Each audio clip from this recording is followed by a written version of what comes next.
Welcome to the Your Voice is Your Power podcast. Right off the bat, I want to encourage you to like, share, and subscribe to our YouTube channel so that you get all of our up-to-date content. This season, we are amplifying real conversations about mental health in BIPOC communities. And in today's episode, we are honored to host a very special family. Two high school students, Ayaan and Eshaan, who have founded the mental health initiative Help You Cope, a vibrant online hub dedicated to empowering youth to overcome challenges and building lasting resilience. And we're also joined by their dedicated parents. Together, they are redefining how mental health is discussed, supported, and celebrated in BIPOC homes. While we will explore challenges of navigating mental health in high school, the unique experiences about BIPOC families when it comes to mental health, and how intergenerational support can really spark transformational change. So whether you are a youth advocate, a parent, an ally, this conversation will be filled with insights and inspiration for building a healthier, more supportive community. So I'm excited to dive in. Thank you all for joining us, Ayaan and Eshaan. I'm so excited to talk with you. So honored to meet your parents, who I know are a big part of the work that you do. But I definitely want to get started by first just really talking about, like, what age do you really remember being aware of your mental health, and when did you kind of decide to become a mental health advocate? So, really, it was when we got into high school when we really started prioritizing being an advocate for mental health, and we kind of got into this.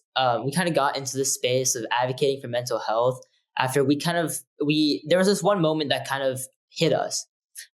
So there was a student in our neighborhood. He was particularly a college student, and it was during the time of applications, applying to postgraduate schools, applying to med schools, and all that. And he heard some unfortunate news that he did not get into med school that he had wanted. And upon hearing this news, he had unfortunately decided to commit suicide. Now, as Eshaan and I did not know him personally, this definitely shook our whole community. And it kind of made us realize how much pressure there was under us, especially in a place where success feels like the only option. And after that moment, when it kind of really opened our eyes, that's when we really started noticing how people around us were really struggling. So whether that would have been friends dealing with their parents' divorce, others crushed by the pressure to get perfect grades or to build the perfect college resumes, everybody felt like they were carrying something, but nobody wanted to talk about it.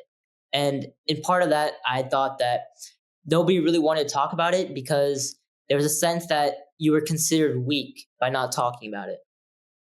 And so that's what kind of sparked the conversation between Eshaan and I to start discussing and to start thinking about what are some ways that we can kind of bring attention to this issue and how we can solve them. I mean, already at such a young age, talk to me about what then was the inspiration around creating the Help You Cope website and online hub.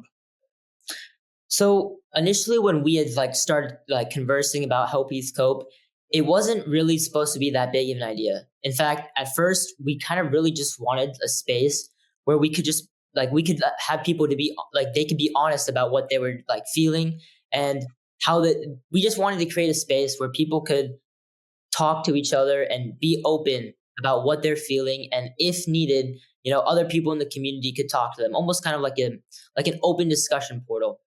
But over time, as we had started to kind of talk more about how we're going to bring this to idea, what we're going to talk about, how we're going to address this issue, we decided that we wanted a place where so the target audience we wanted were younger students like us. Because we feel like not only in how schools they talk about how in their assemblies and stuff, they talk about how they have all these resources for mental health. They have all these places where, you can talk to the counselor if you need, but no one really interacts with these resources. And so we wanted to create a place where students can find resources and know that they're not alone. And our initial goal was simple. It was really just to make it easier for people to talk about what they're feeling and get the support that they needed. And honestly, the real thing that we really wanted to combat was we just wanted people to know that staying silent only really makes it worse. And it really benefits to just talk about it to somebody, even if that were a friend or an adult figure, talking about it really helps. I couldn't agree with that more. Here at Active Minds, we truly, truly believe in peer-to-peer engagement, and the heart of our chapter foundation, and even our online experience Ask, is all around the fact that we all have mental health, so we all have the right to talk about it, and we all can be there for those that are within our sphere of influence, or those that we care for the most. But you two are amazing young men. You've already done so much in terms of mental health advocacy. You took an idea, you've evolved it. It's going to continue to evolve. But just like a lot of people who will be listening to this call, you guys are young high school students. So talk to me. How is it that you go about balancing academic pressures with your passion for mental health advocacy? So honestly, balancing school and mental health advocacy hasn't really been easy, especially with everything we have on our plates. That's helping the site, applying for different internships, summer programs, and also managing the tough courses that we have. But one thing as along our journey that we realized was mental health doesn't really have to be separate from what we're doing, right? Mm. It's something that we live through every day. And in doing that, we realize that there's no need for us to separately put aside mental health because it is a very integral part in our daily lives. And so because of this, there are times where like we've had to step back and to remind ourselves that we can't help everybody, right? We can't make sure that everybody's mental health issues are addressed and everything like that because we simply do not have the capacity. But the most important thing that we've noticed is if we can make one small impact, whether that be on our post or on our website, posting one article or reposting something that we see on Instagram that's motivating and uplifting. That's what we believe is something that we can do, is that we can do that one thing every day, or we can try and help one person every day. That's what could really benefit. And whether it's taking a quick 5-minute break from our schoolwork, or somebody just quickly asking, sending a text message like, what can you guys help me with, or what can I talk to you about this? Anything at all, as long as we can help, trying to make a small impact every day. That's what we really strive for.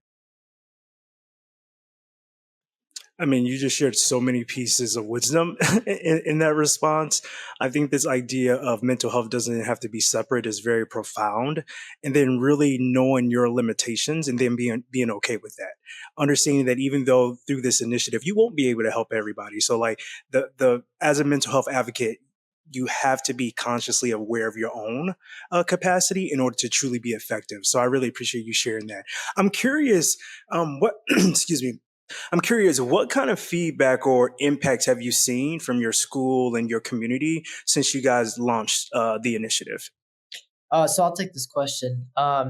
Since launching Help Youth Cope, the response has been pretty heartening. We've seen that, between teachers and peers and community members, they seem to all share stories of, feeling less alone or more understood. We've helped create a big sort of platform for people to come, help kind of understand how mental health advocacy goes. And the support we've received validates our mission and basically just reinforces the idea that there's a dedicated space for mental health, and that these small ideas and these small platforms can actually really make a difference in somebody's life. I completely agree. I'm wondering, before we move on, is there any specific success story or moment of a breakthrough from the program that you guys want to share? I think a specific moment was when a student came with us because he was overwhelmed with a lot of anxiety. It was specifically, I think, the week before finals week. He was just It was Mm. midterms, yeah, and so he was just going through a lot. So what we did was we shared a couple of resources from our page, and then we basically gave some coping strategies that would help him, combat sort of the issues that he was facing at that time. But one of the other things is that it also inspired him to lead his own mental health club at our school. So it was something that it was a domino effect that was created. So he was able to make a club at school that he regularly has meetings for now, which is pretty cool. And so this basically told us that this ripple effect has encouraged others to seek help and start their own initiatives, which one at a time will hopefully help other people's lives. No, absolutely. I think oftentimes when you guys are blazing the kind of trails that you are, you inspire others to recognize their own power and their own ability to take action. And I think that's very, very profound. And I'm so glad that you're able to share that.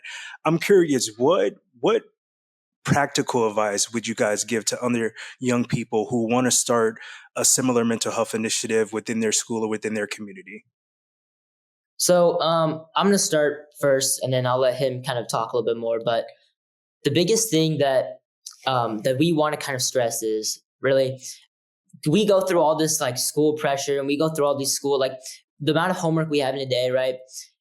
If we could just take 5 minutes in a day to just kind of just put away all the pressure for like 5 minutes, talk about, hey, you did this one thing that was great today, or hey, one thing, if you can improve on this today, it would be great. One thing, maybe like just kind of prioritize yourself, right?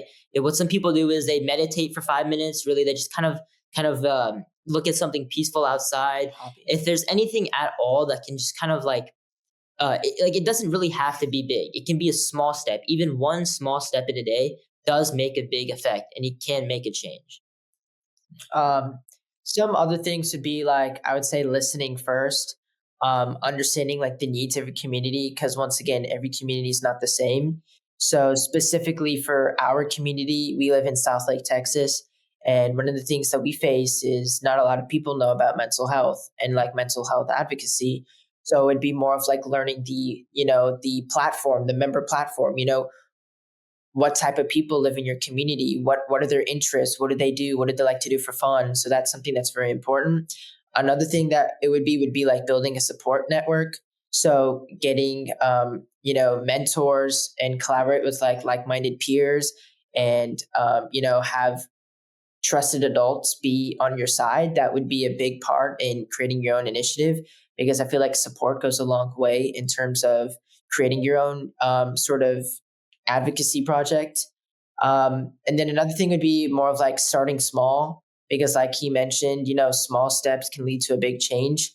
So, yeah, I mean, everybody starts somewhere. So, I mean, these small steps is just going to eventually, it can take you to something pretty big. So just making sure that whatever obstacles come in your way, not giving up, perseverance, that type of stuff. That's very important.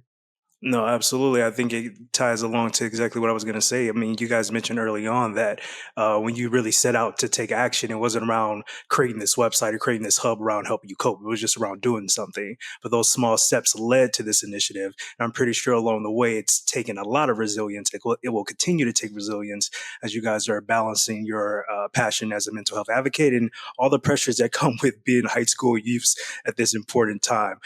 Two more questions before I bring in mom and dad. I'm so excited, and I'm feeling proud, so I can only imagine how you two are feeling in this moment. But I'm curious, how do you guys, Ayaan and Eshaan, how do you support each other as brothers, and how has leading this movement really strengthened your relationship? So I guess I'll start.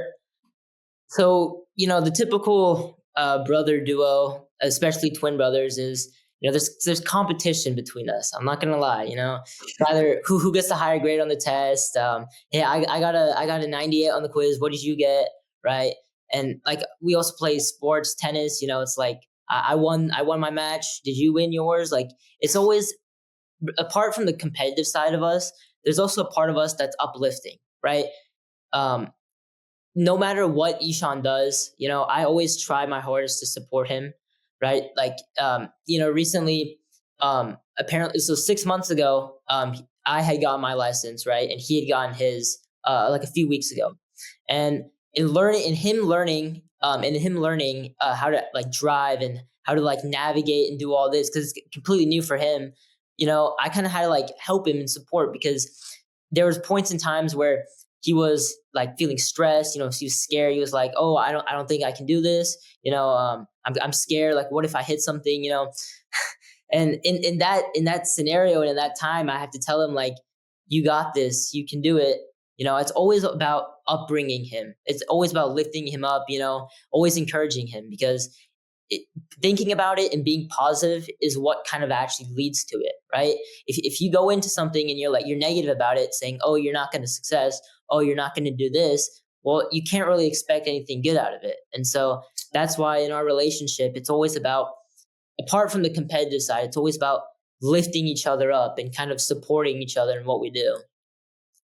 And then specifically for like mental health, in our initiative, we've been pretty close to that 50-50 partnership where, if one day he makes the post that we post, or, he makes an article that we can, give out, it's like we'll make sure that whatever we're doing, it's not just one person doing it all.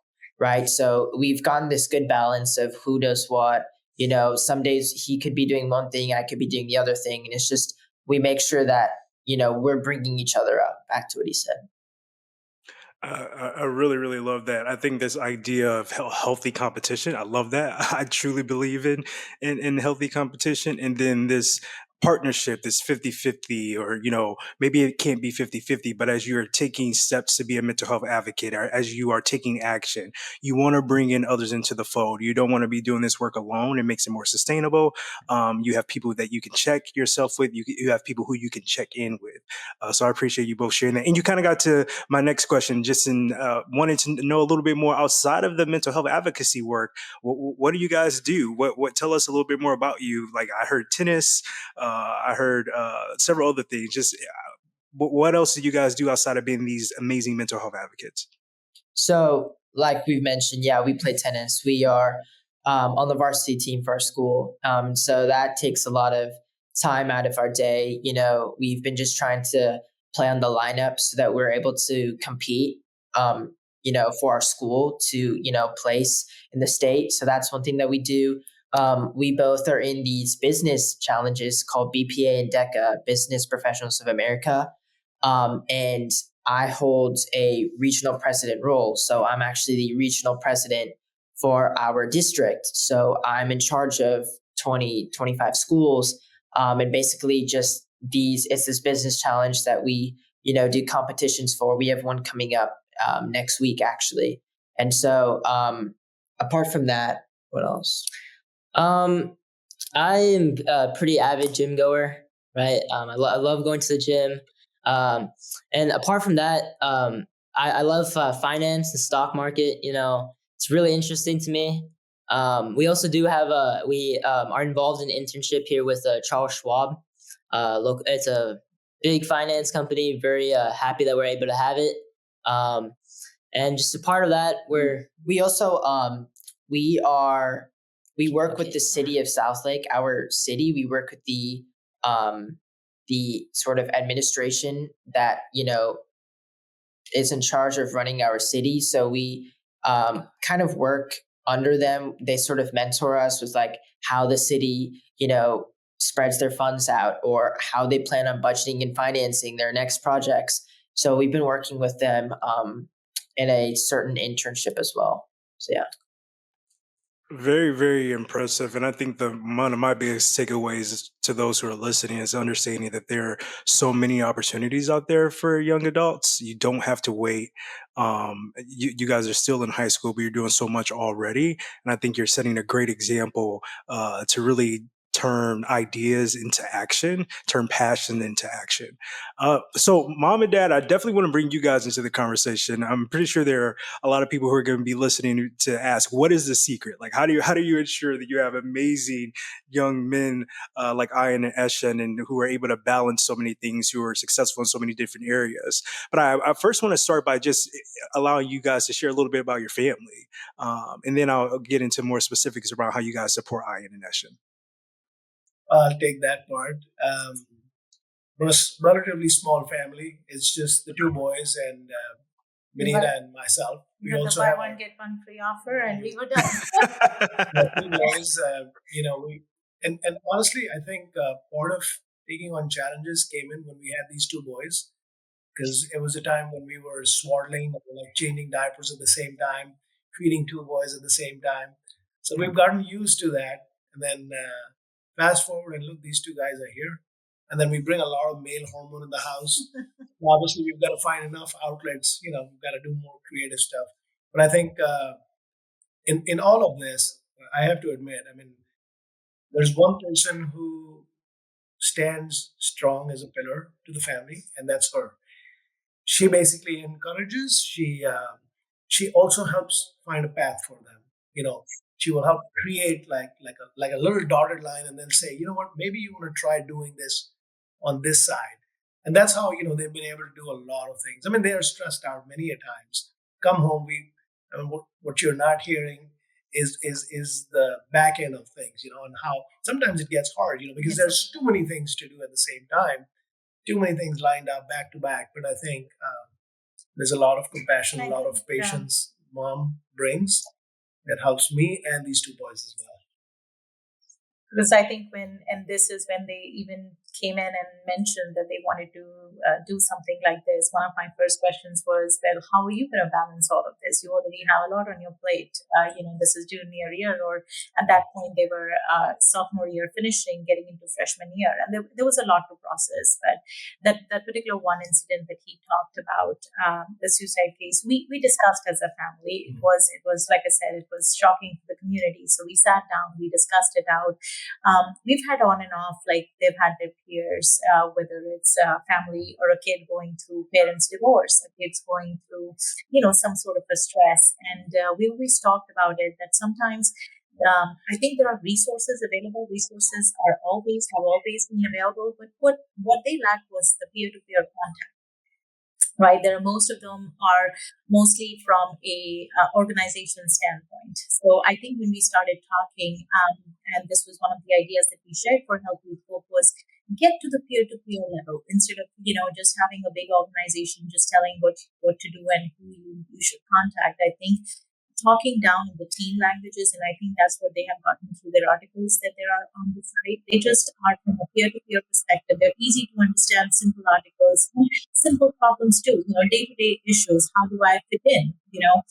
How many kids, whether they are international students, whether they are, students from out of town who are just moving in, or somebody who is not perfect.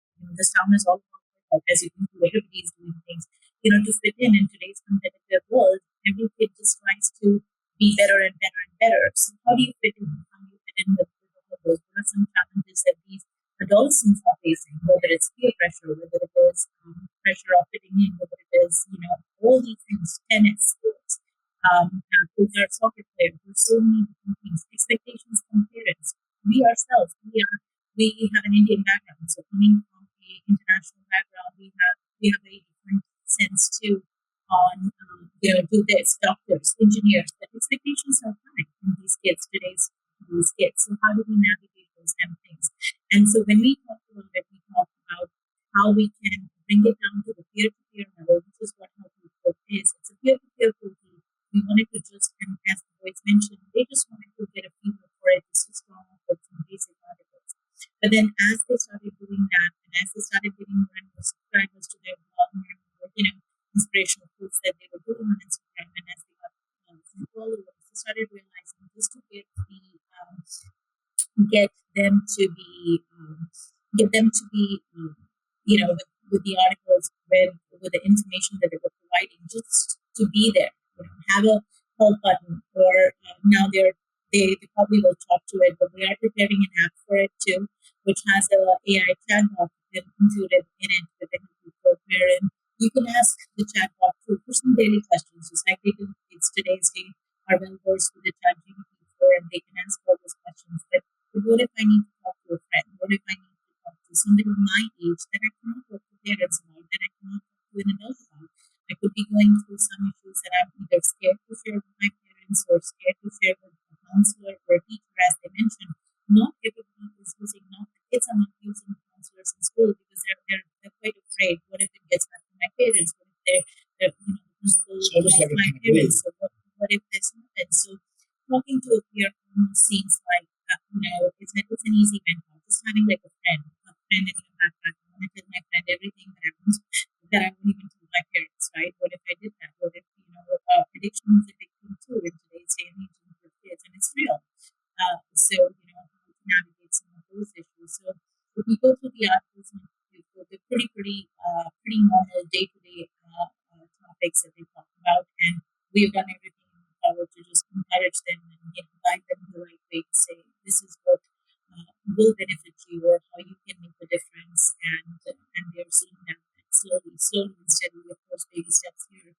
But again, partnering with great minds and initiative like yours have just given them the exposure that they need to bring this voice of theirs out in the public. I mean, it's honestly organizations like us that are fortunate enough to, partner with amazing young people like Ayaan and Eshaan. And I completely agree with that, peer-to-peer approach. And that's really one of the things that makes Active Minds unique. And my background was in education before I joined the Active Minds organization. And, you know, as a teacher, as a former teacher and a former principal, you are modeling for students. You're delivering the lesson. But as I really stepped into this role and really embraced the peer-to-peer model that we have here at Active Minds in terms of our chapters and even some of the mental health curriculums that we offer to schools, I really sat back in recent conversations with educators. I've talked about the power of that peer-to-peer conversation. You always need the adult. Like you guys are there supporting Ayaan and Eshaan every step of the way, and that's going to continue as through adolescence and even into adulthood, because I know you guys are those kind of parents. But I tell educators all the time, there is power in allowing students to lead the conversation. Then others become more open, they become more trusting of the environment, it becomes a more authentic conversation. And as the adult, you get to sit back and you learn so much in that moment by truly allowing them to lead and allowing them to facilitate the conversation.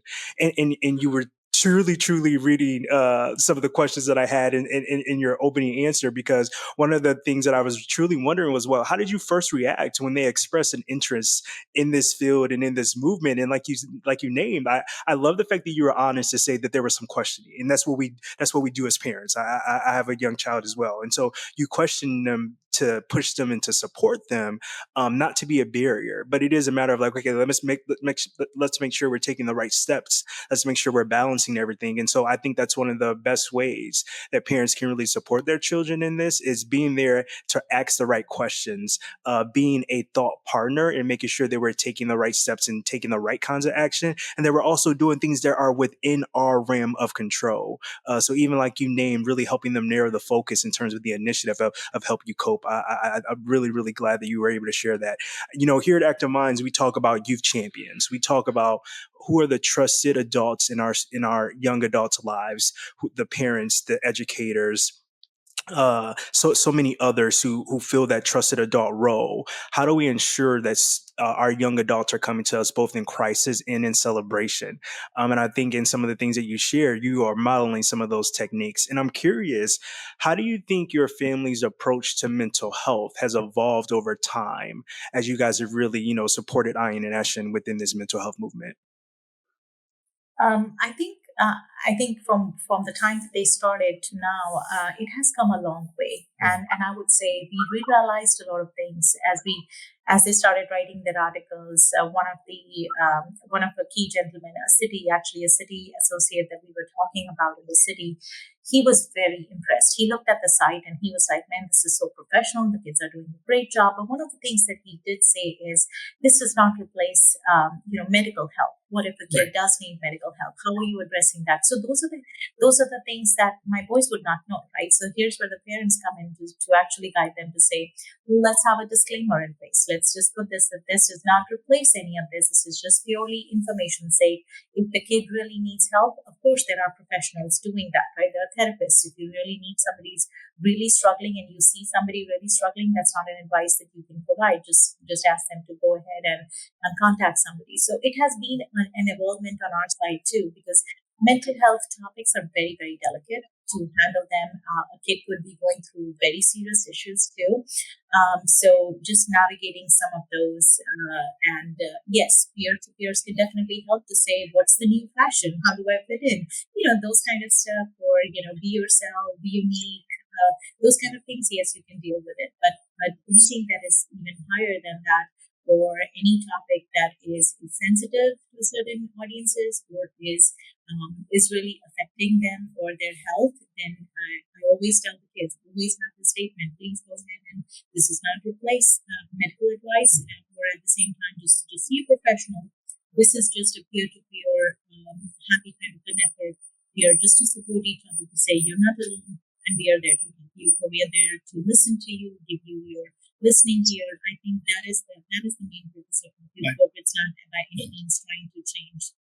As a family, but I do want to say that what I've noticed over the last, I want to say, a couple of years is it's also partly because the boys are growing up.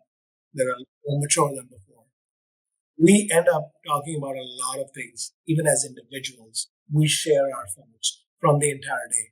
We've still done, we've made it a point that even with their hectic schedules, we do our best to sit down for at least one meal together and we talk about our day. I mean, initially when we started it, it was very, we started it as a formal affair, like, okay, your turn, you talk. But now it's become more like a free flowing, sort of a forum where, I talk about my challenges at work because, there's many a time when I'm not able to talk to anyone else because I run a business. So, I want to bounce ideas off of co-workers and employees. So I bring those thoughts over. The boys will bring over, she will bring over her own challenges. So I think from my personal perspective, I've seen that we talk a lot more, we share a lot more than what we used to before. I really, really appreciate you sharing that. And again, you led right into my next question around ways to facilitate open and supportive conversations. Like you named earlier, as the boys were sharing, is like, and there's a back side to that. There's a lot of other things that come. There's a lot of stressful situations. There's a lot of even you named.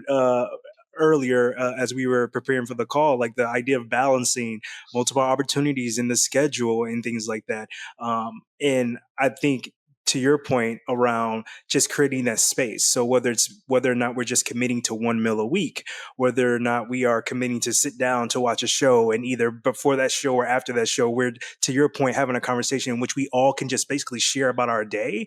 And in with that sharing of the day, the stresses, the pinpoints, the celebrations come up, and it's a good way to gauge just where mental health is, where you're feeling, how you're feeling, what you're doing. It doesn't have to be such a heavy, specific conversation. I love that. Just simply starting off with sharing about, everyone's going to share about their day. And then from there'll be some prompting questions. And then they may lead to us really being able to know how we can help. But just start off by sharing with your day. I love that. That's one of the ways to facilitate open and supportive conversations, especially with young adults who may be very open or may be very reserved. How do you guys balance traditional cultural values, like with the need for modern mental health advocacy? How do you guys incorporate that into how you guys are, bringing up Ayaan and Eshaan and really supporting them in the work that they do? I think if I go back to the traditional values, it would be do this, do this, do this. That's how we were raised, right? We were raised by saying you don't have an option. This is what it is. This is what I've made. Whether it's food related, I often joke to my mom. My mom stays with me too, so it's we often talk about that. Our upbringing was very different than the way that we are raising our boys. Very, very different. Today's kid has the opportunity to voice their opinions. Today's kid has the opportunity to tell us how they feel, rather than the way that we have grown up, where it was more like a one-sided conversations. We were not asked what we liked or what we didn't like. It was more like, this is what it is on the plate. Too bad you don't like it. You still have to eat it. So it has come a long way. But what we have practiced with the kids, and again, as he was mentioning, that open dialogue is always there. We always discuss with them how they're feeling. They are encouraged to come and talk to us about each and every little thing. Whether it is they sometimes don't like me often asking them, or often telling them about smoking, vaping, things like that, and they're like, "Mom, seriously, why we don't do that?" I'm like, "Yeah, I trust you. I trust you. I know you don't do any of that stuff, but I still want to go ahead and state it out there. There are bad people out there. There's still, somebody's going to try to do that." And I'm like, "Yeah, Mom, we're going to take candy from somebody else. Don't you think we're grown up?" And they give me those rolling eyes, and I get enough of those. I have two of the rolling eyes. But at the same time, I think just having that open conversation in our household has really helped us to, they feel comfortable or they feel empowered to come and share their day to day with us, good or bad. And I think that's how we want to make even sure. even from a traditional, or for, let's not even call it traditional, or for what we've experienced while we were growing up, there's still certain good things that we try to emphasize. Like the concept of persistence, perseverance. We tell them, guys, it's okay. Today is not your day, but it should not mean that you give up on an initiative that has a longer term value to it, right? So, And honestly, I mean, they're grown up enough nowadays where, like, when we have a conversation, it's relatively easier to share our day to day, experiences or learnings with them, and they sort of, they get it, they understand it now. So, we go back and say, look, everything that we went through is not all bad. There's still certain good things. But it's also important for you to understand that we're giving you a much wider platform to express yourselves and to be a lot more open. You have a challenge, you have an issue, no matter how hard it is, it's still worth discussing. And then from there, I'm sure we can figure out a way. I'm not saying that everyone has to have a perfect family where you can have every conversation that you like, but even having one person or two people, if not in your immediate family circle, if they're in your friends, your peers, your community, whoever you feel you can communicate with, if you can relate to them and if you can share with them, that's where the real value is. I agree with that so much. I'm wondering if you guys can offer some advice to our listeners. I'm wondering from two questions specifically. What advice would you give to parents, guardians, caretakers who may be listening to our conversation and they're struggling with their child's mental health? Maybe there's a limited conversation. Maybe they see signs, but they don't know how to address it. What advice would you give to them? I think it's really very important that, you know, you have to come to a common platform somehow. If the child is a little too far away from what you're thinking or how you are, you've got to bring them, or you've got to go to them. You got to get closer to them somehow. Even if it's an interest in anything that they like, is whether it be food, whether it be, an outing of some sort, a sport that they like to play. The fact that, these boys, when they play tennis, it's a funny story I'll tell you.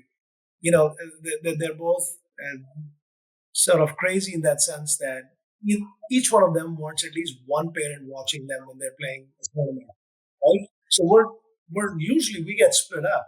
Like, I have to watch Ayaan and she has to watch Ishan. And if we ever try to swap it out or switch it out, it's like, no, no, no, that's not done. It cannot work. But I think it's simple things. Basically just getting to understand what the kids like. I mean, it's not getting out to eat every day. Even, like, in between, Ishan started showing a little interest in the kitchen. He wanted to make something interesting and whatnot. Now, I mean, we started doing it with him just so we would encourage him. Sometimes it's a great way to just get off of your stress. And I realized soon enough that both of them have individual personalities too. So, if one likes, like Ayan mentioned, he loves to go to gym and he wants to eat all the healthy food. So he will make himself the food that only he likes, that nobody else. So we're pretty much like cooking three different things at home. One that will satisfy Ishan, one that will satisfy Ayan, and one for all of us together. But at the same time, we come to a middle ground. And I think start slow. To all the parents who are listening, start slow, find that middle path, that happy path that's going to make it. It's not always, gone on the days where parents were always right. Try and meet them half point, you said, and try and understand it from their perspective too. What is it that they are going through? Absolutely, absolutely. Like I named earlier, we want them to come to us in crisis and in celebration, regardless of the context. If they feel if we are the instinctive person that they come to, then I think we've done our job as guardians, as parents, as leaders of their lives. I'm wondering, Ayan and Eshan, I want to bring you guys back into the conversation, similar to what I asked mom and dad. How do you guys think families and communities and even schools can support high schoolers such as yourselves who are interested in leading mental health initiatives? What should they be doing? So honestly, in my experience with like the counselors and in our school and stuff, and like they're always like talking about, oh, come talk to us and everything. We feel that personally, like a peer-to-peer approach is better because, like, for Ishan and I, for example, we understand people of our generation better than, let's say, someone of my parents' age does, right? Like I can understand, like, oh, something specific. Trying to fit in, based on something you see on social Like media. someone's wearing this one thing, why don't I have it? It's like a difference between generations almost. And it's like people that are like older than us from like different times won't understand what we're like going through. And so in doing that, I feel it's better that someone like us, like Ishan and I, or someone like similar that's our age that has a stronger connection with like, our peers. I think that's better to kind of get the point and the word across, right? And additionally, I feel like not maybe just like if you were to be like a small change every day, like I had talked about before, right? Like even if it's like 5 minutes in the morning announcements, just taking one moment to prioritize the day, like even something small like that, that's really like that makes a difference that people don't understand, right? You don't need to have these full hour-long conversations about it and take so much time away from school to just talk about it. It's focusing on the small stuff, because like a daily thing that happens every day that people can rely on for like maybe 5 minutes, a small time, that's important over like stressing it further. And another thing is like we believe just from us, if we were to able to connect with people that we know, and we feel that people would be more comfortable talking to us about stuff that they had, right? Over like talking to somebody that they're not really that familiar with. So that's what we kind of believe. We kind of believe it's important for people of our age to understand it, and for people to kind of step up and be leaders, and for people to kind of lead that way so that people can feel comfortable talking to people someone their age. Or learn the Gen Z talk. like I've learned some new words staying with them, that the generational gap that he's talking about. Talking about words like "mom carpet." If I hear that, initially I'll be like, "What? What do you mean by carpet?" Okay, now I know it's buy it. So I'm trying to fit in to their level to understand what today's generation talks about. So No, absolutely. I think throughout this conversation, you guys have done a beautiful job of modeling how do you bridge the challenge of generational views on mental health and even within a family. And I think one of the things that I'm taking away is just one, you have to have a platform for a conversation. And within that conversation, you learn things and you're able to talk things. And to your point, you're able to redirect and guide and say, no, that's never going to change. That's a value we're always going to uphold. And here's why. And they're able to learn from their perspective. And Ayaan and Eshaan, I hear you when you say to those who really want to support youth and young adults, well, then actually allow us to lead, trust us to lead, be there to guide us, be there to support us, build the foundation to make sure that the education that we need is there, to make sure that we do know what we're talking about when we are ready to lead, but allow us to lead. And I think your generation is doing that more and more, and you two are at the forefront of that charge. It has been such a privilege and such an honor to speak with all of you. I think you have just really shined a light on the power of just talking about mental health as a family. We all have mental health. So it is definitely something that should be talked about and prioritized within our homes. And as a result, it can spark such initiatives like Ayaan and Eshaan are leading. And I think it just overall leads to a healthy dynamic. I just have to say that just from, this conversation, I can tell that there's so many beautiful things that go along with the day-to-day fabric of how you guys interact as a family. And I just believe that the health and the strength of your family is partly because you guys have chosen to prioritize mental health.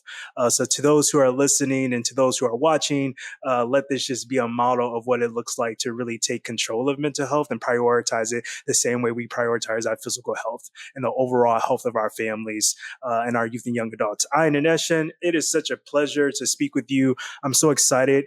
Remember me. Remember that y'all know me. Okay. I'm for everything that y'all do in the future. I want to be one of the people invited in the room. Okay. Mom and Dad, congratulations. So much still yet to happen, but what a foundation and what a model you guys are creating for the rest of us who are trying to raise young people. I am so inspired to do more as a father leading this call, leaving this call. Again, I want to thank you all. You guys can, as you're listening, you can head over to helpyoucope.org, learn more about the work that Ayaan and Eshaan and their family is doing. I don't think this will be the last time that we have a conversation. So thank you again for taking time out of your busy and important schedules to talk with us. And I wish you all so much luck in your future endeavors. Thank you. Thank you so much. Yeah. Thank you.